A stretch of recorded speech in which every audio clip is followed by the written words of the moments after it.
Senhores telespectadores, estamos no Largo do Paço. O Paço é aquele grande palácio que se vê ao fundo. É o Paço dos Duques de Bragança, em Vila Viçosa.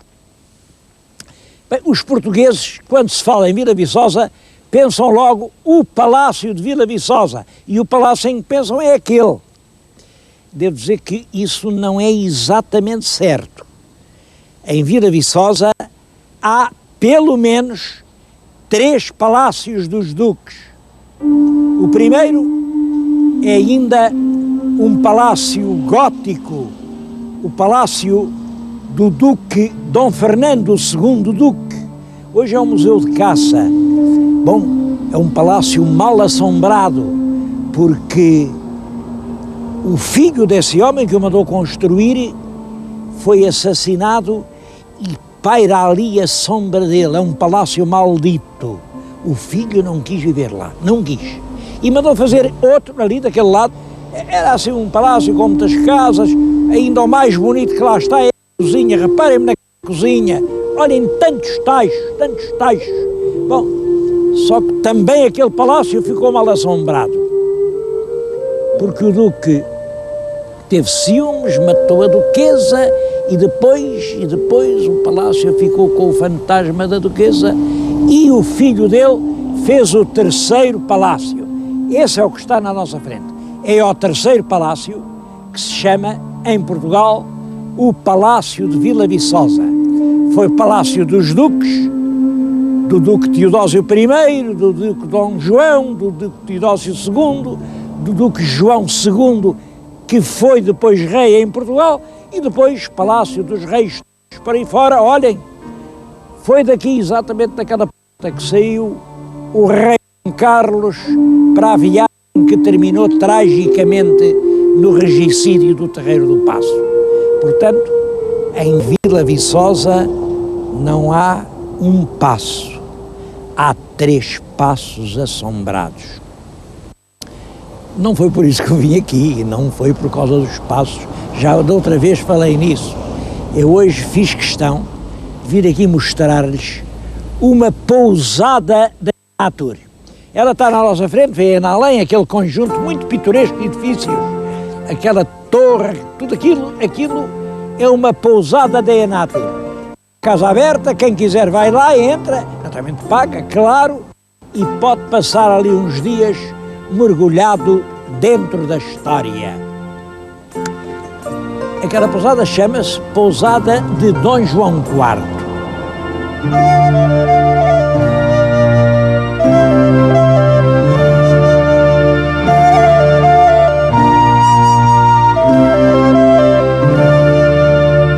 Aquela estátua que veem é a estátua de um Duque de Bragança, Dom João. Dom João, que é Dom João II e Dom João IV, ao mesmo tempo quarto e segundo. Quarto como rei de Portugal, segundo como Duque de Bragança. Bom, a história, como sabem, é a da restauração.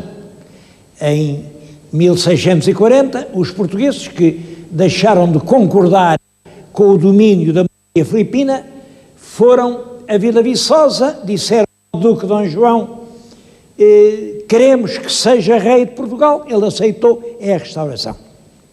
Bom, e leva-nos a falar nos Duques de Bragança. Os Duques de Bragança, toda a gente sabe que o primeiro Duque é um filho do rei Dom João I, mas um bastardo. Reparem, Dom João I teve os filhos da rainha Dona Filipa de Lencastre, que eram os príncipes da ínclita geração, e o mais velho foi rei, o rei Dom Duarte, o segundo foi duque de Coimbra, o terceiro foi duque, que era o infante Dom Henrique, duque de Viseu, o quarto foi duque, Dom João, que era duque de Beja. Bom, foram todos duques. Mas o bastardo, ele quando casou já tinha aquele filho, aquele Dom Afonso, e esse ficou só conde de Barcelos. E ele achava mal, então que diabo era filho do rei como os outros, lá porque os outros eram legítimos, ele era conde, os outros eram duques, e foi o irmão Dom Pedro, quando era regente, que também o fez duque, fê-lo Duque de Bragança. Era um fidalgo riquíssimo, riquíssimo, era mais rico que o próprio rei, porque tinha recebido toda a imensa fortuna acumulada pelo condestável Dom Nuno Álvares Pereira. Dom Nuno era tão rico que as más línguas diziam que ele tinha feito um pacto com o mestre Davis. Olha, a gente vai lutar contra o rei de Castela e se conseguir ficar com o reino para nós, divide só meio, metade é para ti, metade é para mim. Claro que eu não acredito nesse pacto, são sempre as más línguas da política a atribuírem intenções maléficas aos heróis. Agora lá que ele era dono de quase meio país, isso não há dúvida nenhuma. Só que esse país, uma grande parte era no norte. Metia Bragança, metia Vila Real, metia Barcelos, metia Guimarães, metia Melgaço, metia Monsanto. Todo o norte era dele. Metia Chaves. Uma outra grande parte era aqui no sul. Aqui no sul, pois ele tinha realmente Vila Viçosa, tinha Arraiolos, tinha Borba, tinha toda esta planície do Baixo Alentejo, tudo isto também era dele. Bom, e então ele deu isto entre os dois filhos. Deu o norte ao filho mais velho, que era Conde de Orém, e deu o sul ao filho mais novo, Conde de Arraiolos. Claro que era o filho mais velho quem devia ser, mais tarde, Duque de Bragança. Mas acontece que o primeiro Duque é o Dom Afonso, viveu tanto tempo, que o filho mais velho morreu e foi o filho mais novo, este que vivia aqui no sul, que se chamava Dom Fernando, quem veio a ser segundo Duque de Bragança. Portanto, temos o primeiro Duque, Dom Afonso, o segundo Duque, Dom Fernando. Devo dizer que este Dom Fernando é um homem notável, um homem reto, honesto, tudo quanto sabemos dele mostra realmente uma grande figura. O filho dele também é Dom Fernando, como o pai. Também tudo quanto sei de Dom Fernando II mostra um homem aprumado, digno, inteiramente leal ao seu rei. Bom, mas o seu rei não achou assim. Pelo contrário, acusou-o de alta traição, prendeu-o, mandou-o degolar à machadada em Évora, na Praça do Geraldo. As opiniões dividiram-se. Meio Portugal entendeu que o Duque estava inocente, meio Portugal entendeu que não, que ele estava a conspirar contra o rei. Nunca se sabe a verdade. Essas verdades dos grandes crimes políticos nunca se chegam a saber.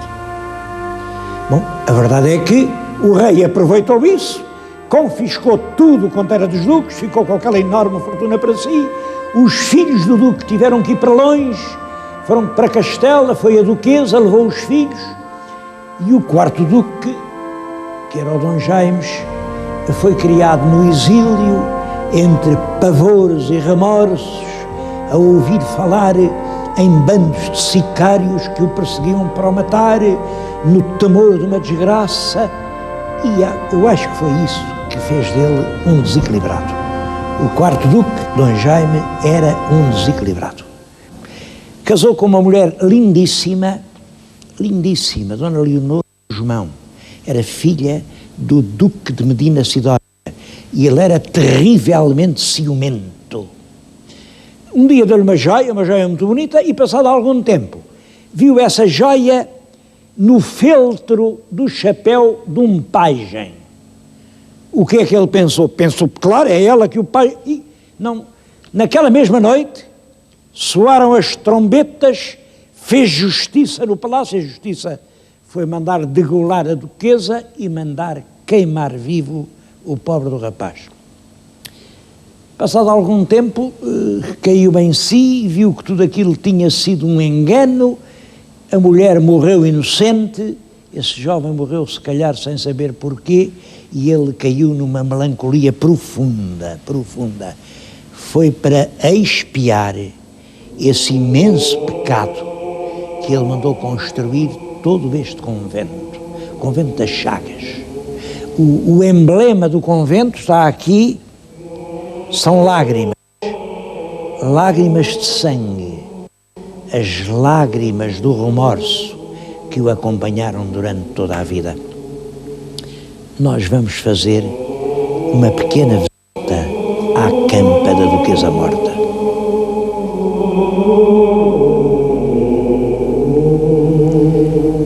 Logo à entrada, um belo alto de mármore de Vila Viçosa, representa a esperança.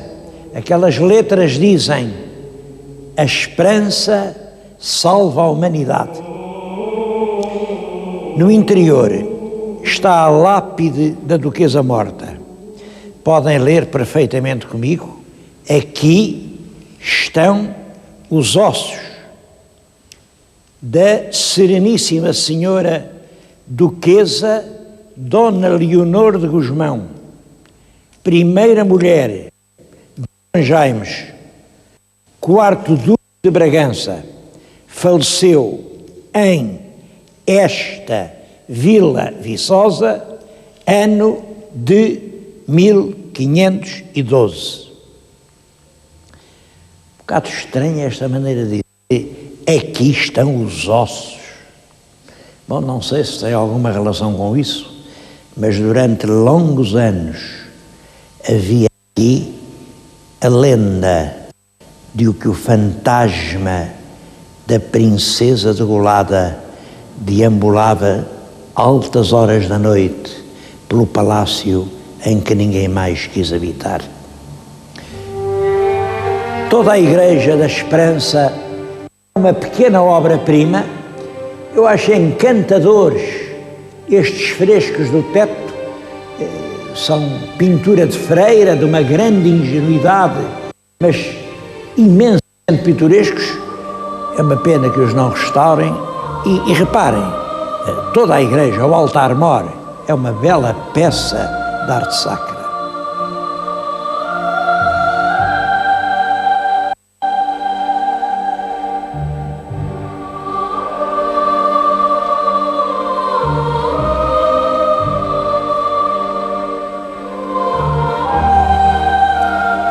As obras de adaptação do velho convento a pousada respeitaram inteiramente os aspectos históricos. Reparem, este claustro está exatamente como foi construído no século XVI. Nem sequer foram para a tentação fácil de o envidraçar para evitar correntes de ar, como se tem feito por todo o país. Não, o claustro está como era. E por sinal que está lindíssimo. Vejam a sala do capítulo. O teto, aqueles grotescos do teto, que eu penso que foram desenhados por uma freira que não acabou. Ela deve ter, penso eu, perdido as forças durante a pintura. E o refeitório? O refeitório era ali mesmo que as monjas clarissas tomavam as suas refeições. Ou vejam, aqui, estes quartos, os quartos, a habilidade que houve para ligar aqui o passado ao presente. Estes quartos são realmente confortáveis, mas são imensamente pitorescos. Aqui tem-se a noção de que se está realmente embalado por todo o tempo passado. Mesmo o mobiliário, sabem que eu tenho dito imensas vezes, muito mal, do mobiliário que a Natur tem escolhido para as suas pousadas. Pousadas históricas, sólidas, antigas, respeitáveis, com um mobiliário pelintra, cafona, de cacracá, comprado por 10 reais em qualquer parte.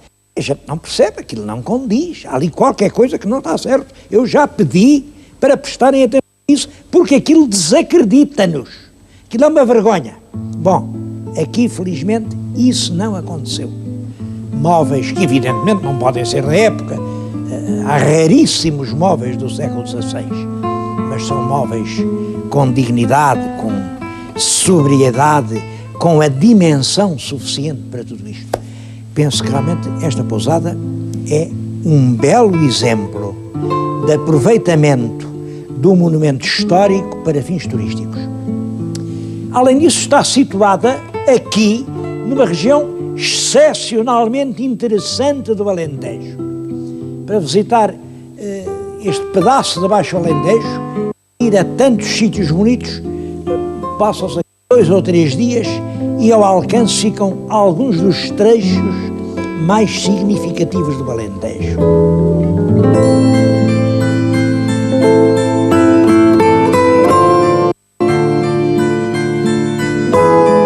Por exemplo, o Redondo.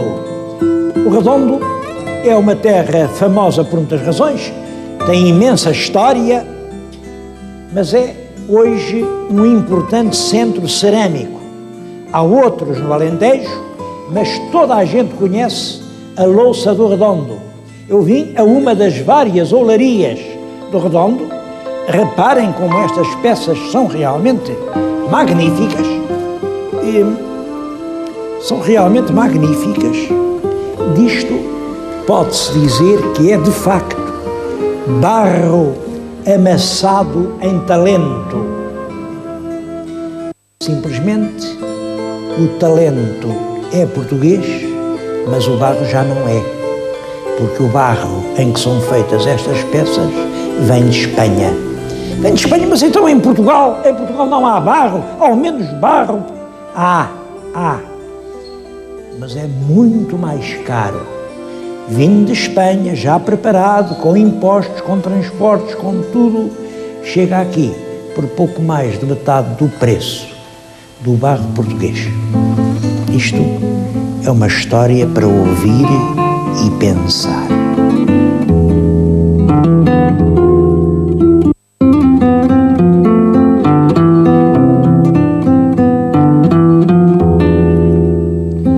Mas é claro que não pode deixar de se vir a Vila Viçosa e entrar no Paço do Cal.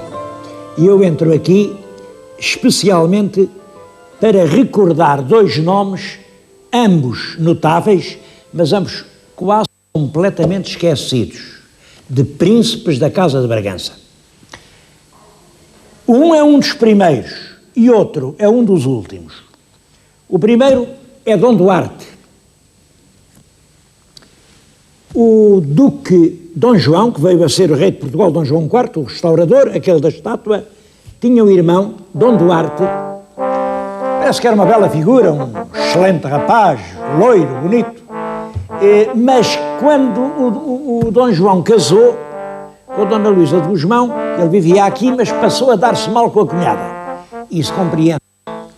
O Dom João não fazia nada sem ir perguntar a opinião ao irmão. E a mulher não achava bem, então ele estava casado e a Dona Luísa de Gusmão era uma mulher de feitio forte. Acabou por haver um conflito e olha, o rapaz saiu daqui e foi para a Alemanha para a guerra, porque nessa altura havia a guerra dos 30 anos, era uma guerra que abrasava a Europa. Foi para a guerra, isso foi em 1634, antes da Restauração. Portou-se brilhantemente, ao lado do imperador, deram-lhe o comando de um grande regimento de cavalaria, entrou nas batalhas, era um general cheio de prestígio, tudo muito bem, até que em 40 a Revolução de Portugal, o irmão dele, o Duque, cheio de prestígio, passou a ser um rei, mas um rei sem prestígio nenhum, porque era um rei que se tinha revoltado contra o rei de Espanha. E aí passa-se uma coisa terrível. O imperador da Alemanha, que até aí o tinha condecorado, o tratava quase como um irmão, manda-o prender. Manda prender o Dom Duarte. Porquê? Só porque era irmão do Duque de Revoltado. Bom, até aí, prendeu, mas fez uma coisa muito mais feia. Vendeu aos espanhóis por 40 mil ducados. Bom, é claro, ele disse que não vendeu, era uma caução. Ele entregava o Dom Duarte, os espanhóis entregavam-lhe 40 mil ducados, que era uma caução para o tratar bem. Eu não sei como foi, sei que arrecadou os 40 mil ducados e entregou o Dom Duarte aos espanhóis. E os espanhóis meteram-no numa cadeia em Milão, onde ele esteve os anos de 41, 42, 43, 44, até que morreu em 49. Morreu quando estava prestes a fazer a paz. Vergonha das vergonhas. Quando morreu, o cardeal Mazarino, que era quem governava a França, tinha prometido dar-lhe a liberdade em troca de 400 mil francos de ouro. Chegou a notícia, olhem, afinal o Dom Duarte morreu. Mesmo assim ele chamou o representante português e disse, eu não tenho culpa nenhuma que ele morresse, você pague pelo menos uma parte, porque eu cheguei a trabalhar para o libertar. Bem, felizmente o governo português não pagou coisa nenhuma. Este Dom Duarte, que evidentemente morreu no cativeiro pela pátria, está hoje completamente esquecido, apesar de existir uma bela monografia, é este livro, do Ramos Coelho, um livro que tem mais de 100 anos e que é um livro sério e muito bem feito. O outro príncipe de quem lhes queria falar é o rei Dom Manuel II. Como sabem, na nossa história há o Dom Manuel I, o das descobertas, Dom Manuel Aventuroso, e há Dom Manuel II, o desventurado. Dom Manuel II sucede ao pai, o rei Dom Carlos, quando o pai foi assassinado no Terreiro do Paço, mas reinou pouco tempo. É evidente que ele não tinha as condições de comando e de força do rei Dom Carlos, mas era um homem de uma extraordinária delicadeza, cultura, patriotismo. Ele, em Londres, foi viver para Londres. Vejam no que ele passou o tempo. Escrever estes livros, que são absolutamente indispensáveis hoje para quem queira conhecer a fundo a bibliografia portuguesa dos séculos XV e XVI. O livro chama-se Livros Antigos Portugueses e são uma obra ímpar, enfim, um tesouro das nossas bibliotecas. Queria-lhes ainda falar de uma outra coisa. Estou a falar-lhes aqui na Biblioteca Dom Manuel II, que é uma coisa mantida pela fundação da Casa de Bragança. E eu queria falei em dois heróis da Casa de Bragança, mas queria falar da própria fundação da Casa de Bragança. A Casa de Bragança comprou, agora há pouco tempo, nem mais nem menos que o arquivo do Marquês de Soveral. O Marquês de Soveral era um ilustre diplomata, um homem muito inteligente, que representou Portugal em Londres durante perto de 20 anos. Exatamente desde o ultimátum até à proclamação da República. E durante esses 20 anos, foi ele quem acautelou negócios importantíssimos. A fundação, o arquivo, estava metido assim numas caixas como estas. São tudo papéis da maior importância. Eu vou escolher um pouco ao acaso, vou escolher este. Olha, isto diz aqui, privado e confidencial, um documento extremamente secreto. Tem a data, é de 25 de setembro de 1902. A assinatura, José Chamberlain, é o presidente do Conselho de Ministros da Inglaterra.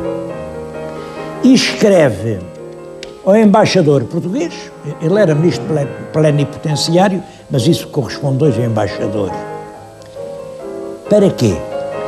É que estávamos naquela fase em que o Rhodes, acho que viram, vocês todos viram esse notável documentário passado pela televisão, no Canal 2, em que o Rhodes quer fazer uma África inglesa desde o Cabo ao Cairo, levando tudo na sua frente. É claro que os direitos portugueses são espezinhados, qual Angola, qual Moçambique, qual... Bom, mas entretanto, o embaixador português e o primeiro-ministro de Inglaterra, esta carta prova isso, estabelecem que se cria uma comissão entre a África do Sul, o governo de Sua Majestade e o governo de Portugal para definir as fronteiras de Moçambique. É essa negociação que Portugal deve que Moçambique tenha chegado intacto até hoje. Como veem, há muita história para contar e descobrir em Vila Viçosa. Eu faço um apelo aos meus telespectadores. Agora que há aquela bela pousada, venham a Vila Viçosa, venham descobrir o Alentejo.